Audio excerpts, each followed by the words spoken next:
Jeg heter Jenny Therese Wikammer og er daglig leder i Edenshavet, som er et nøytralt senter for samarbeid og utvikling. Vi har funnet veldig mye revolusjonerende nytt som vi nå holder på å gå ut med. Og det jeg skal ta for meg her vil jeg tegne et ansikt. Og nå skal jeg ta for meg litt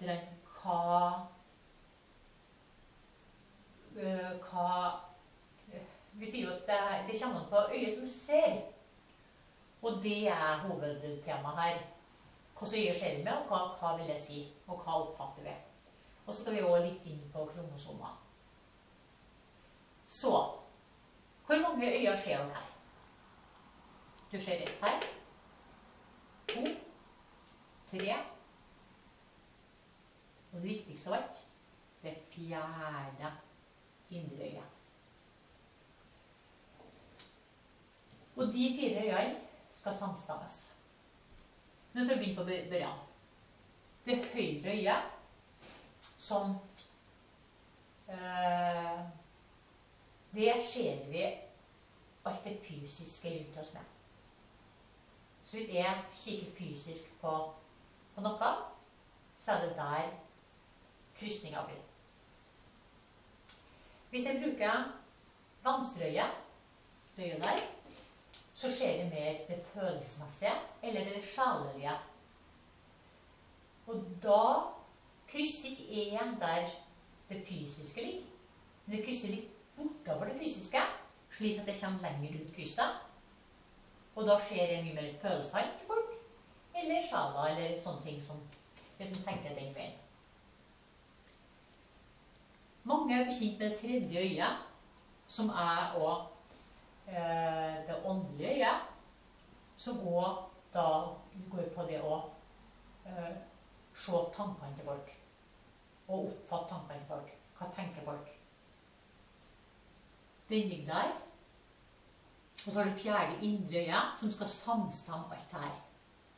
For hvis ikke så kan vi få forskjellige virkeligheter, og det ser vi jo når vi snakker med folk. Så oppfatter de forskjellig hva vi sier. Og så, det er ut fra vår bakgrunn. Noen oppfatter mer at jeg sa direkte sånn fysisk, mens noen analyserer mer følelsesmessig og sjalelig, og jeg sa egentlig det. Og tredje er mer årsaken bak det, og hva var egentlig ment med det jeg sa. Mens det her stiller inn og får alt i en og samme kjernesannhet, utgangspunkt. Så, det som det er at i øynene våre så er det et blindpunkt. Og nesa her er totalt blindpunktet vi har fysisk. Vi ser ikke lenger nesa rekk, sier vi. Og det faktisk er mye mer i, eller vi kanskje tenker. Så for å kunne forene de 4 øyene, og forene alt til en kjernesannhet, og hva mente egentlig med det? Det jeg sa, min sannhet, der det kom ifra, da er vi nødt til å gå over på kromosomer. For du har X i nesen, ser du, og du har Y i nesen. Det er jo mann og kvinne, kromosomene, og som er låst inn i det fysiske. Og det vil si at vi til nå har funnet 46 kromosomer, som også er nevnt i boka, både kromosomer og mye mer, men også kode. Så kode 46 står for 46 kromosomer, og det kjente, og det synlige som vi vet om. Så, på en måte der stopper nesen, der stopper blindpunktet, etter det så skjer det ingenting. Så fant vi X og Y er jo på plass. Så fant vi setten. Den lå i halsen. Og det er også der timeglasset lå, men det lå jevnt i timeglasset. Og det gjør at ting blir usynlig. blindpunkt. Så vi måtte åpne opp og ta bort setten der, som da blir kode 45, for da gikk vi tok bort den, og da kommer vi på kode 45. Vi skal ikke inn på kodene, det står i boka. Men jeg sier det likevel nå. Så det vi gjorde da, det var at vi da frigjorde setten, som gjorde at tida ikke låste inn lenger i mennesket. Og da kan vi begynne å gjøre ting synlig. Så vi begynner å se og samstemme alt vi ser.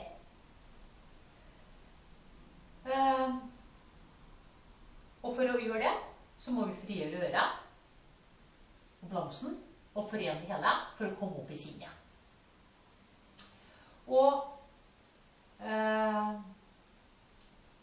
hva er clouet da? Jo, som sagt, vi ser fysisk med det høyre øyet. Vi ser sjallig eller følelsesmessig med det. Mange er mye mer følelsesmessig relatert, så de bruker venstre øye mye mer. Det tredje øyet, det er det åndelige øyet, som også går på tankene, som noen er mye mer på tankebasis. Mens det fjerde indre øyet, som ingen snakker om, som ikke har fått noe oppmerksomhet, de forener som sagt det hele, og det er ingen som har klart å forene det her tidligere. Men det har ikke vi gjort. Og her er litt av basicen til det. Vi skal tilbake til det enda klarere i forhold til